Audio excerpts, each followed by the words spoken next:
Programa Nacional de Saneamento, o país entrou em crise. E as consequências são sérias.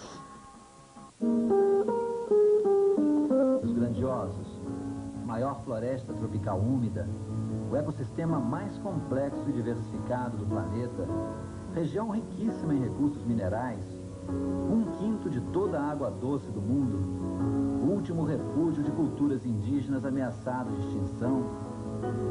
Apesar dessas verdades, qualquer tentativa de simplificar ou de resumir a Amazônia, em geral, dá em mitos ou em meias-verdades. Do ponto de vista da ciência, muito pouco se sabe em detalhes sobre a Amazônia, menos ainda sobre sua influência no clima do mundo. Para começar, existe confusão até mesmo do que vem a ser a Amazônia. Compreender a Amazônia tem que se compreender primeiro as definições de Amazônia. A Amazônia pode ser considerada Amazônia legal, que envolve 550 milhões de hectares, compreendendo a região do Mato Grosso, com Cerrado, um pedaço de Goiás, Maranhão, o estado do Amazonas, o Pará, Roraima, Rondônia e o Acre. Ou pode ser somente a Ileia Amazônica, que envolveria mais a região de florestas e teria ao redor de 280 milhões de hectares. Essas diferenças de compreensão do que é a Amazônia é que leva a gente a cometer alguns enganos. Essa confusão tem sido responsável, em parte, pela dificuldade em se obter dados mais precisos, mais confiáveis, sobre a extensão das queimadas e das áreas desmatadas na Amazônia.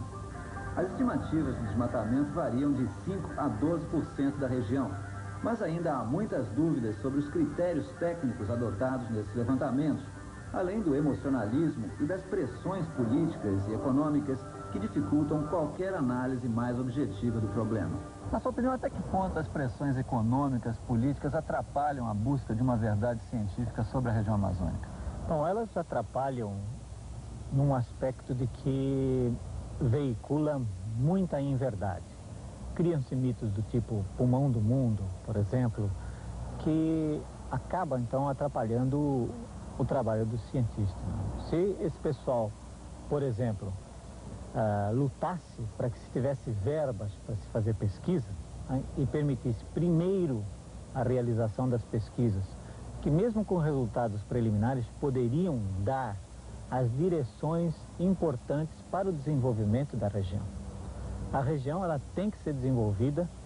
É um absurdo pensarmos num planeta onde esta região constitui cerca de 80% do cinturão tropical, uma região que contém tudo o que é necessário, por exemplo, para a produção de matéria-prima, de alimentos, como é o caso de energia solar, é o caso de energia de água.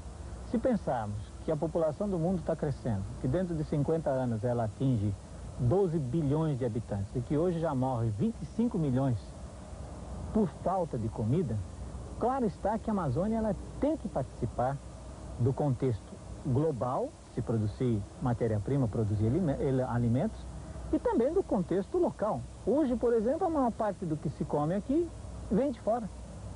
É altamente ridículo. Nós temos, por exemplo, cerca de 6% da região é constituída de várzeas.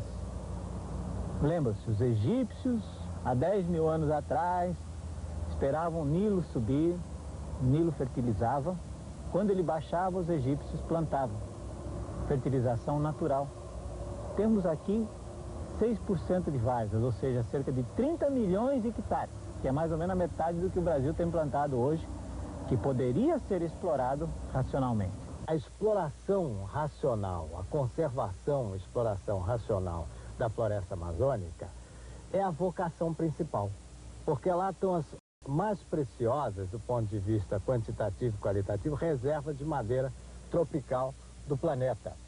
Então, todo o desenvolvimento da Amazônia deve ser voltada para essa prioridade, de explorar, conservar, enriquecer e eternizar a floresta amazônica e ganhar muito dinheiro com isso. Porque, por exemplo, nós tínhamos em 1987 cerca de 3 milhões e 335 mil quilômetros quadrados de florestas nativas, florestas primitivas quentes dentro do território nacional. Isso significa que nós tínhamos, com toda a devastação no Brasil, no ano passado, nós tínhamos mais 1% do que as florestas nativas dos Estados Unidos, que eram enormes também, quando o primeiro peregrino, o primeiro colono europeu pisou em solo americano em 1607. As nossas florestas, então, em alto grau ainda, conservadas, dentro de um ponto de vista macro, grande. Logicamente, quem olha da Mata Atlântica acha que o Brasil não tem mais florestas, mas quem olha a floresta amazônica, não. Vê o horizonte tomado por floresta durante horas e horas e horas de sobrevoo.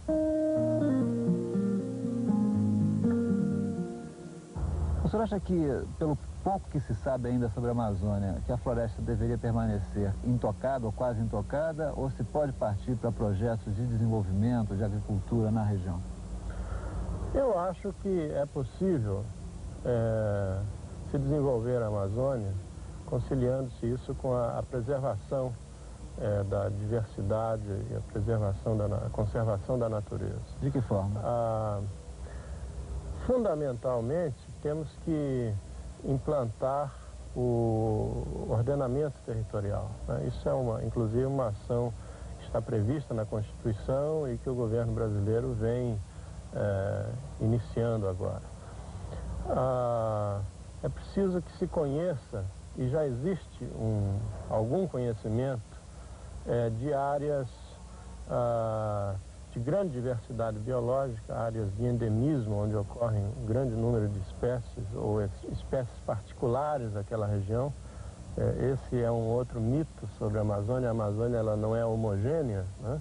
Ela é bastante diversificada também no espaço, de modo que se façam aí os parques nacionais, as reservas biológicas, e se oriente o desenvolvimento para as áreas mais adequadas do ponto de vista de solos, as áreas onde ocorram as jazidas minerais, os potenciais hidrelétricos e assim por diante.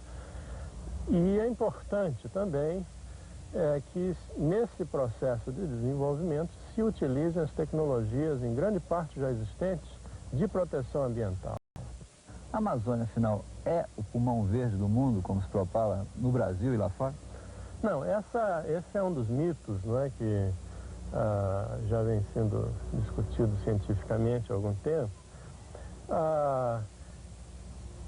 Imagina-se, né, que e a ciência também não tem muita certeza, é preciso, isso aí é um raciocínio teórico, né, que a floresta está em equilíbrio, ela não está nem crescendo, nem regredindo.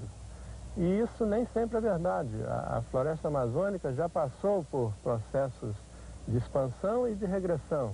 Naturalmente. Naturalmente, com mudanças climáticas, glaciações, né, a nível global, afetaram a distribuição da floresta amazônica. Então hoje, mas na escala histórica da existência do homem, né, na escala das gerações humanas, podemos dizer que a floresta está em equilíbrio. Se ela está em equilíbrio, ela não está crescendo nem diminuindo a sua biomassa, sua matéria viva, então tudo que ela produz em termos de oxigênio durante o dia, ela consome através de sua respiração durante o dia e durante a noite. De modo que aproximadamente, em termos de produção de oxigênio, não há uma produção líquida, né, para a atmosfera. As dúvidas em torno da questão da Amazônia e de outras questões ambientais apenas ilustram o desafio que os cientistas têm pela frente. O desafio maior de decifrar a natureza e aprender a conviver em harmonia com ela. Um desafio que exige, antes de tudo, muita humildade.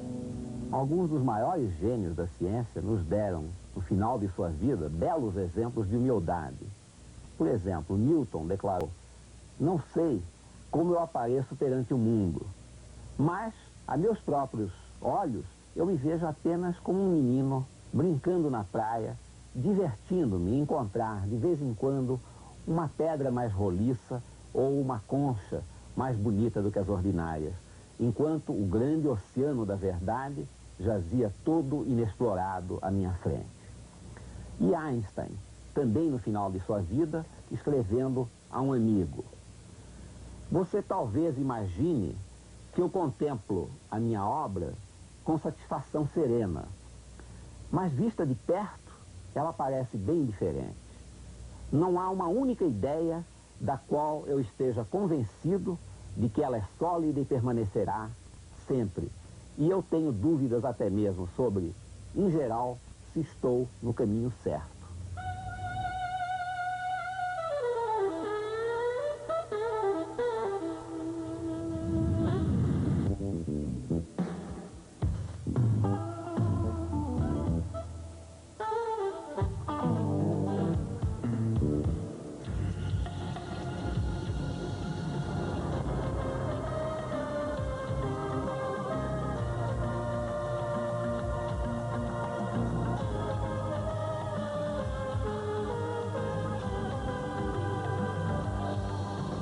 Hoje, logo depois da novela Tieta, você vai ver em Supercine Morrer 1000 Vezes. CYD 392, TV Coroados, Canal 3, Londrina, Rede Paranaense de Televisão. De segunda a sexta, às 2h15 da tarde, vale a pena ver de novo. Brega e Chique. Assista agora, Show da Xuxa.